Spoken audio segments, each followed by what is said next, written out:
Muhammad ibn Abdillah wa ala alihi washabihi wa man amma ba'du. Bapak yang saya hormati dan semoga Allah muliakan hadirin rahimakumullah.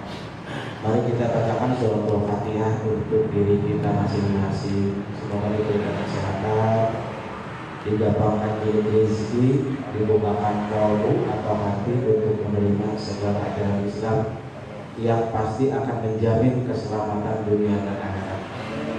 Al-Fatihah. A'udzubillahi minasyaitonir rajim.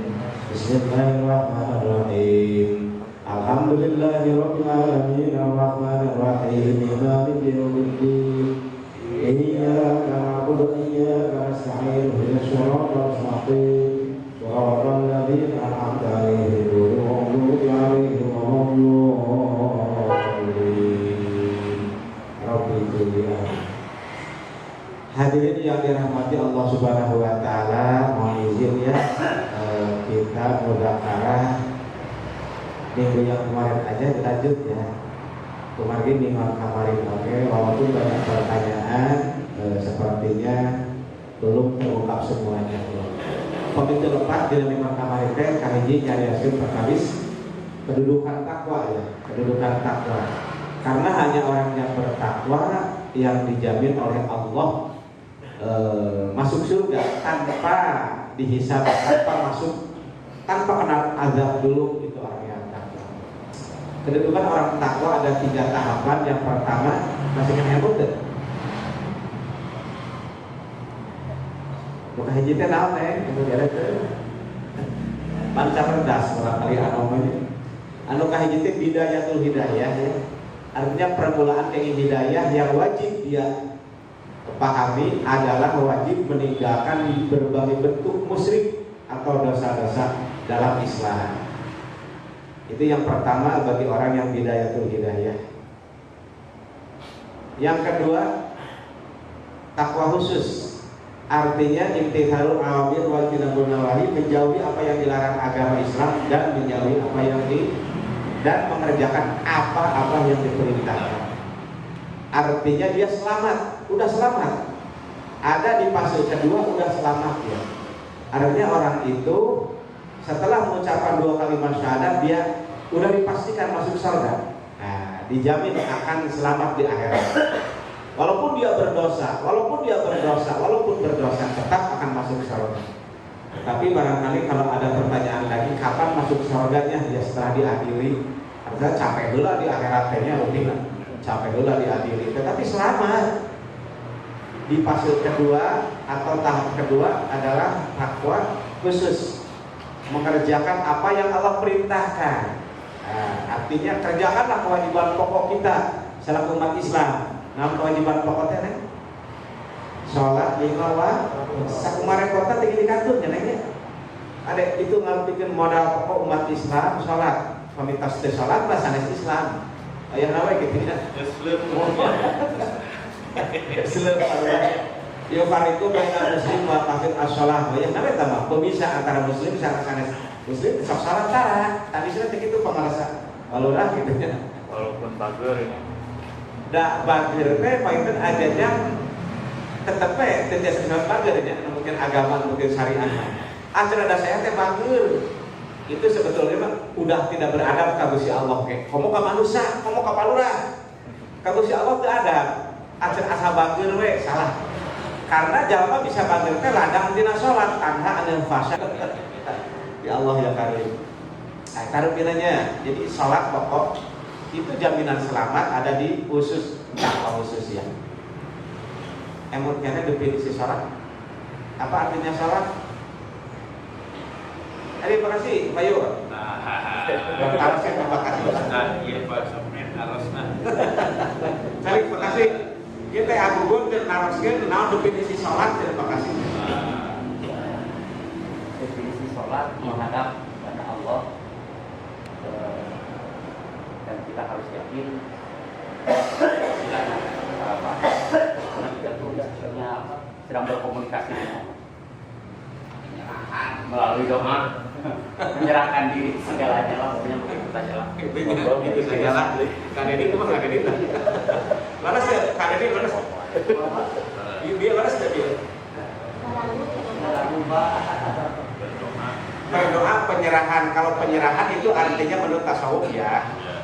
Kalau berdoanya menurut fikih, tetapi definisi belum mengena ya. Definisi menurut fikih adalah Neng, ayo, langsung. Ayo, dipasien hadiah ke Bapak ya.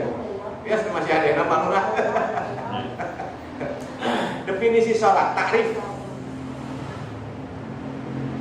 Hari ayo atas apa lu di payung di atasnya lebih dibahas. Tapi kan aja definisi sholat itu kewajiban pokok kita sebagai umat Islam. Af'alun wa aqwalun ya. Af'alun itu pekerjaan, aqwalun itu bacaan.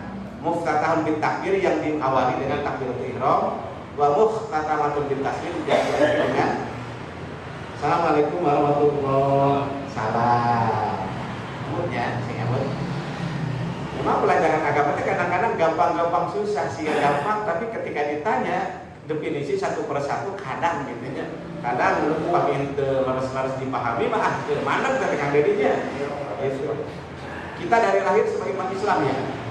Tapi ngacu definisi Islam naon coba. Kan kadang-kadang mau memahami teh bisa ditaras kita tahi kurang tuh majuneun. Ente Islam agama mohon apa definisi Islam? Tapi kumaha awalan mata neng? Sholat. Definisi Islam. Masa Ya makasihnya kan nalika ditaros kan bingung cek batur teh cenah bener. Kok malah teh ngaku Islam? Itu apa kalau dikasih itu lupina. Definisi Islam itu adalah wakun ilahiyun yang saikul lidawi ukuri salimati. Panjang teuing lah eta mah. Yes, pokoknya nama adalah tuntunan Allah gitu ya. Bagi orang-orang yang berakal sehat, artinya jangan itu bukan dohir, tapi kalbunya dohir. Kalbunya pun ikut hidup. Nah itulah definisi Islam. Untuk menggapai kebahagiaan dunia dan akhirat. Bukan di dunia saja kamu Islam, tapi lebih-lebih untuk kehidupan abadi. Itu jangan 40 tahun atas, 50 tahun atas, 60 tahun, 70 tahun sahur Rasulullah. Nah gitu ya. Jangan Pak Kasih pemilihan narasi definisi sholat af'alun wa aqwalun ya. Pekerjaan dan ucapan yang diawali dengan takbiratul ihram dan diakhiri dengan salam. Nah, jadi sok diawali ku usolli itu bukan awal usolli mah kade dinya. Kadang-kadang anu rada ekstrim tatangi urang, wargi urang, nah golongan Muhammadiyah misal itu kan. Kadang-kadang mencoba, kenapa harus dimulai dengan usolli? Tidak ada yang dimulai dengan usolli. Teu aya agumun teh. Kenapa usolli dulu? Kan itu masih belum salat, artinya persiapan supaya hati kita ditolong oleh Allah ketika takbiratul ihram hadir gitu ya. Hadir niat. Tetap aja semua orang Islam yang mengerjakan sholat dimulai dengan takbiratul ihram. Sanes usolli mah hanya membantu hati supaya langsung khusyuk lah intinya. Nah, langsung abdol, langsung khusyuk, makasih. Kan kadang kawis umpami khusyuknya, ai salat wajib khusyuknya. Ai standar khusyuk naon Pak kasih standar khusyuk.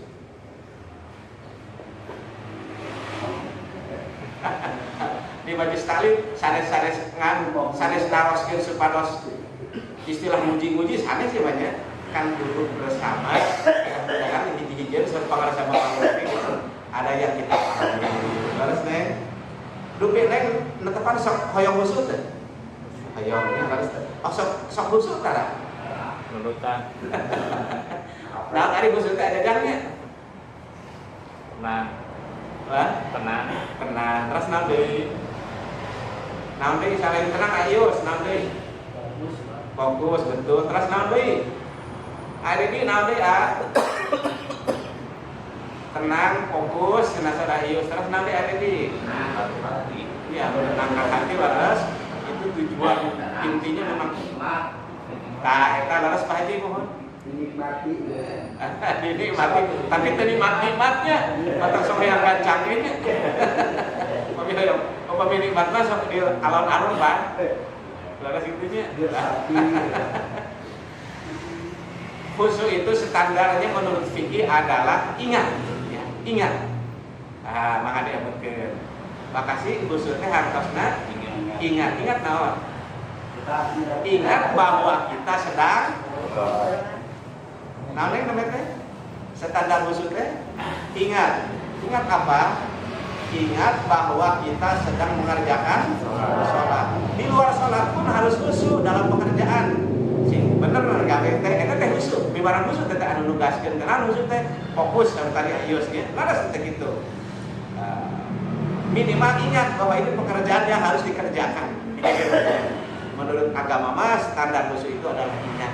Ketika kita sholat, ingat bahwa kita ini sedang sholat. Ulah engkau nuju netepan pangarasa Pak Haji, tapi nuju di Palabuhan Ratu misalnya, daripada ke Palabuhan emut di atas emut antara di pasar. Ingat ketika Harus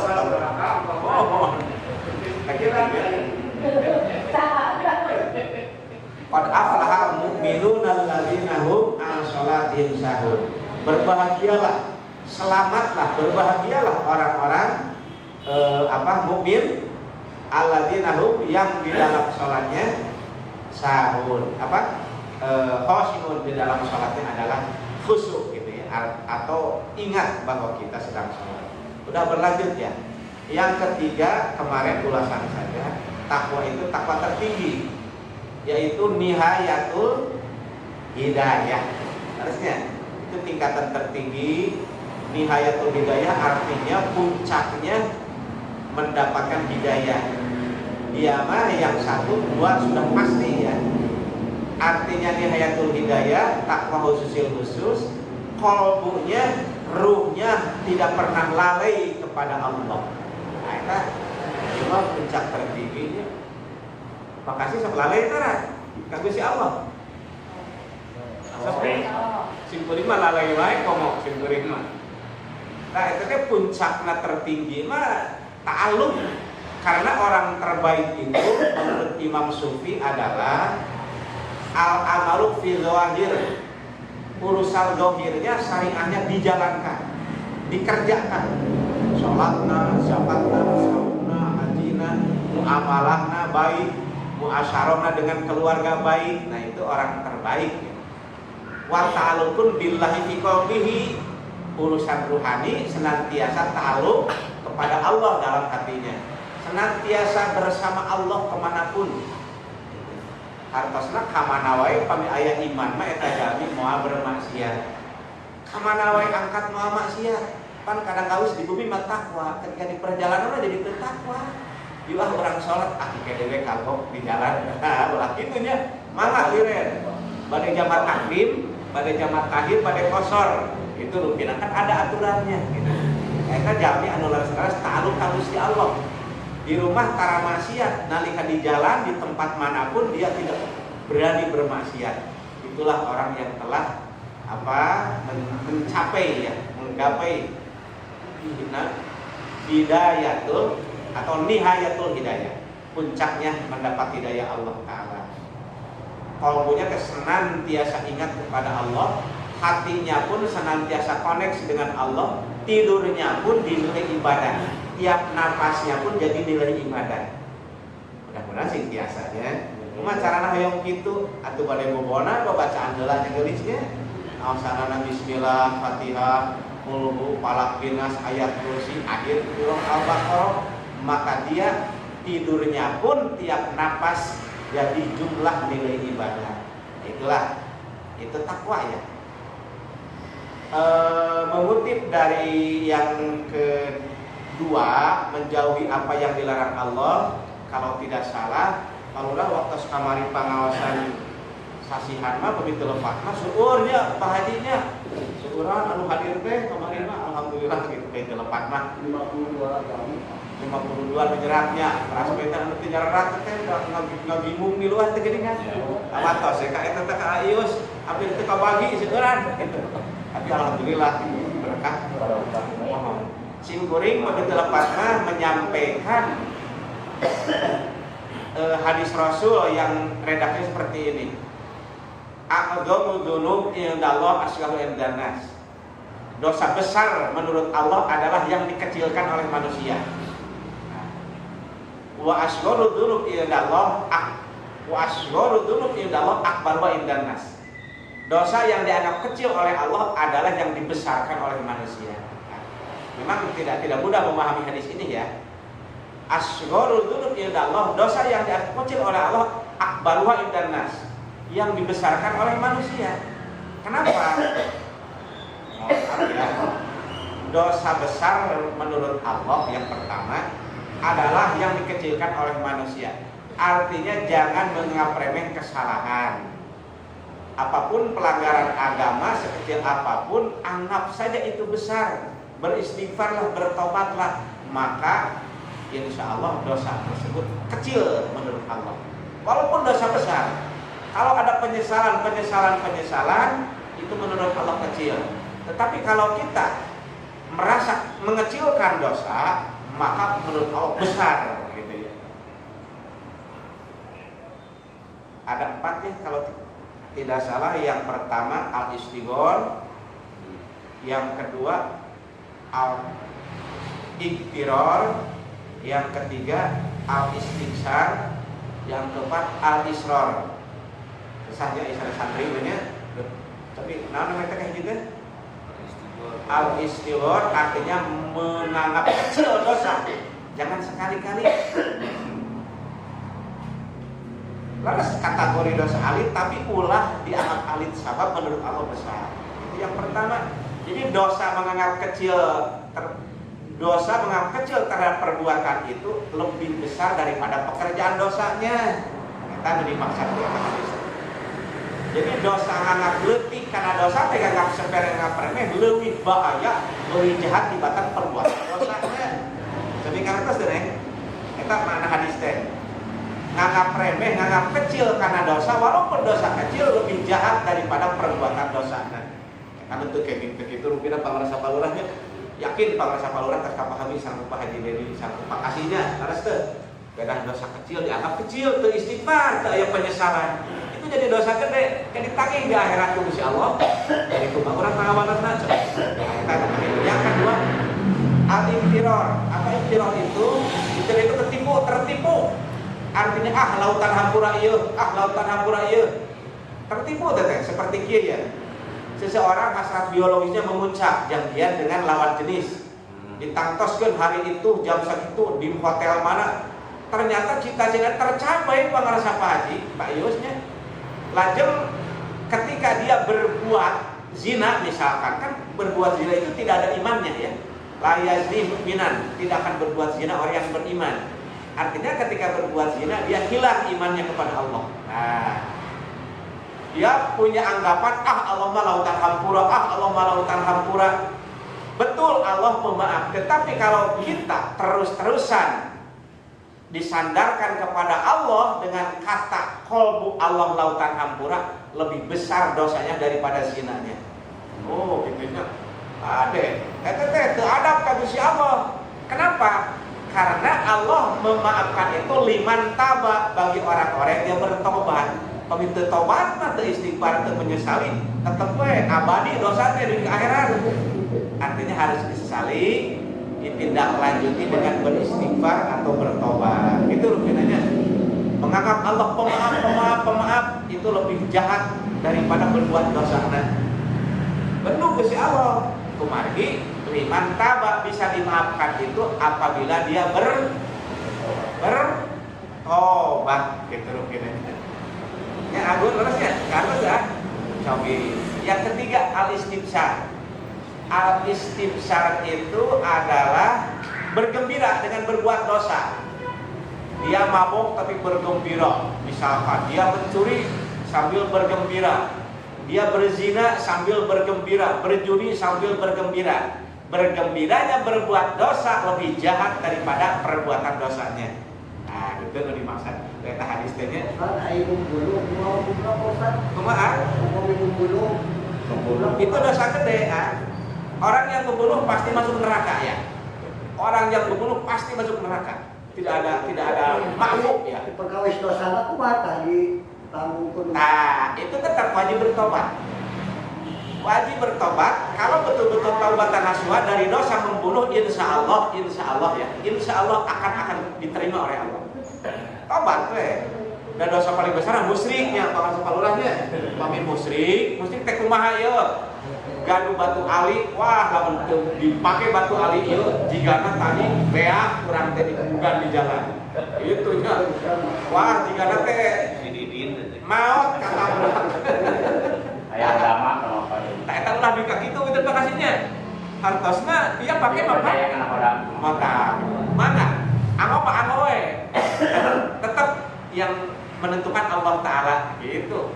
sanes membahar barang Ulah kana barang. Lamun teu make isim ieu, tayeu. Lamun teu make isim, sehingga saya tadi geus maot balik ngaran. Kulantaran aya isim, lain kulantaran aya Allah tapi aya isim. Itu musyrik gitu ya. Musyrik. Begini gitu ya Allah. habis kan tukang basah ya isi tadi. Terus diin ya mempantah. Kadang mana yang percaya kan eta. Kita mau kembalikan dirina, makasihnya kembalikan dirina. Dan setelah dia memahami, mengetahui aturan agama yang benar, tentunya akan ada perubahan kalau memang itu salah. Jadi tanggal maaf biasa dia jamin mau apa kasih untuk kembali karena diri iman tuh aja nak gitu kan. Musyriknya, tapi lamun kieu mah kerdahar tadi kabubulan lamun terobat kali dia tadi anclongkeun kana teh teu diirum sayeuna apa musyrik. Apa musyrik. masih Kabubulan aja. Sampai tamu ku cai. Eureun tina kabubulan teh ku cai kitu ngaleueut gitu rupiah. Gitu ya. Jadi bergembira berbuat dosa itu lebih jahat. Jangan bergembira berbuat dosa mah. Kalau manusia berbuat dosa itu wajar. Karena manusia tidak ada yang bebas dari dosa ya. Yang bebas kan tidak dosa. Namun di dia ditaruh pangseuran dosa sing kuring. Pangseuran dosanya ya Allah ya kali. Tapi entong disarankan ku bingah berbuat dosa ke entong. Sabda Rasulullah lebih jahat dalam itu dibanding berbuat dosa nah. Lebih jahat dibanding berbuat dosa nah bingah dina dosa teh. Suka bunga itu ya Allah. Yang keempat al-israr. Israr itu adalah mengekali. Kadang-kadang dosa teh disesali, ya memang mengekali. Ayo diulang. Terus aya ngawartosan agungun pamitia sama atuh liren pan urang teh tos aya nama sepuh gitu. Tapi hayu we diulang deui. ngajar gente kanggo bakal aja Ya. Bekas judul Gitu Pak judi online rupiah. Punten ya. kan haram diulang gitu. Diulang. Punten Pak Lurah. bentos kenging teh nyedit Da teu aya nu judi beunghar mau aya beunghar. Tilurup di panjang papeget nya kahiji ku sabab perjudian pamabokan jeung istri. Panjang papeget eta. Moal maju jalmi anu nyandu salah tilu eta, judi, mabok sareng istri. Pengusaha besar ku istri masih aya contohna digayam pamarasa palurah. Digayam jadi bungar. Kulantaran tuntas istri we hayo. Ditaruh si ayeuna teh da aya kenehnya waret teh ku istri teh. Tapi saya palurah. tos saya harta ge nya masih ge Aya jamin kan aya teh disebut jamin mah teu gibahnya kan aya contoh. Mohon mani sing kuring kantos patepang ngobrol sareng jamin kantos nikah kaparawan unggul 20 kali. 20 kali teh kagak disebul. iya Mohon. Tapi nalika ditaros kitu nya naon sih untungna teuing cenah da daraeun teh ka saya teh eta jadi masalah teh bukan daek teh ka aki-aki. Ya. Nah, teh masalah teh. ya Padahal anjeunna mah ngan ukur ngalampiaskeun nafsu syahwat awon eta teh kitu ya. Terus gaduh bojong mah hiji atas we. Ketika punya yang halal, dia mau yang haram bakal dicabut berkahnya awas. Ada iya terus gaduh bojongnya. Terus gaduh nu halal di atas, udah cukup. Jangan coba-coba yang haram. Kalau dia ingin yang haram, mau aya berkah dina rumah tangga moal. Kadene aja. Ada segala gaduh bojongnya, ayo mau dipakasih moal insyaallah. Wah, sedap. Gila di buminya. Wah, dia makasih. salah satu kesetia Gitu. nah eta kan mungkin Nah, jadi al-israr teh rupina dikekalinya kadang 50 disesali juta. aja we diulang keras diulang biasanya jadi sok liren penyebaran teh sisa 40 tahun teh liren tina perbuatan dosa teh kan we dan jadi mau anu lepas tina dosa bukan orang yang puntennya hartosna jalmi anu sae teh sanes anu tarang ngadamel dosa. Tapi ketika berbuat dosa dia menyesali. Nah itu kan sae mah. Dama dosa, tidak dosa menjadi matu foto wadisian bapaknya Pak Lurah. Ayo bedanya. Ketika kita jarang dulu meninggalkan sholat, maka dikodok aja nah, dikodok kan. Sakadiki kan gelis ya, ketika memahami dari ajaran lain bahwa dalam sholat tidak ada kodok, itu teh salah, gagal pahamnya orang yang menyampaikannya. Kenapa? Karena hadis melarang kodok sholat, menyuruh kodok sahur itu hadis kepada Siti Aisyah Rasulullah, kepada perempuan. Hadis khususnya untuk perempuan. Tidak ada kodok dalam sholat, wajib kodok sahur. Kunna numaru bi kodok salah, walau numaru kodok sahur. Abdi diparentah ku Rasulullah, punten kedah ngodoan sahur, teu diparentah kedah ngodoan sholat. Eta teh kanggo istri anu head, ada khusus. Ari pamaget mah anu kasarean, anu poho, anu kagok, kakantun sholat. Ayeuna mangga dibayar ka Gusti Allah sabab samantan. Qobliyah ku qada we atoh agugun, badiah ku qada we teras. Qobliyah badiah gaduh pahala gaduh. Bari wajib katutup. Bios nu atos mah atos dan nya da moal biasa diulang deui atos we. Mangkali kapungkur teh jarang salat teh saminggu 2 kali misalkan. Atau Jumaah ngumpul udah yang sudah-sudah. Ayeuna berkah ti Allah paus siswa sok we kodoan. Qobliyah duhur aja jang niat kodo we qobliyah duhur. Qobliyah asar niat kodo we qobliyah asar. Kitu teras. Badiah maghrib niat kodo we netepan maghrib. Kitu we teras. Eta insyaallah salah satu jalan kita membayar semetan ya, bayar semetan ka Gusti Allah. Itu rupiah. Sabab upami teu dikodo tetap masih punya utang menurut catatan ka Gusti Allah kewajiban anu 5 waktu. Karena apa? Sangat pentingnya sholat 5 waktu. Idza sholaha sholah, apabila sholatnya mulus, bagus, tidak ada bolong-bolongnya, sholaha sairu amali, amal-amal yang lain pun akan jadi baik. Wa idza fasada, apabila sholatnya buruk ya, dikantunkeun we belang maseueur wae, sholat fardu we loba dikantunkeun, maka fasada sairu amali, amal yang lain pun akan ikut jelek gitu kan. Bakal awon manusia ge tinggal mah salat aja jadi mah itu rupiah. Cukup hadirin rahimakumullah, mohon maaf yang sebesar-besarnya apabila ada kata-kata yang kurang berkenan terutama ke Bapak Lurah. Mudah-mudahan orang kenging panang tayungan Allah Subhanahu wa taala dimudahkan. Sekian dan demikiannya dia setengah ayat pertarasan membagi waktu satu selaku. Assalamualaikum warahmatullahi wabarakatuh. Waalaikumsalam. Ya salawat makasih. Gurulah sadayana terus siap usia, mudah-mudahan tempat laporan sadayana sampai Amin. ketutupan yang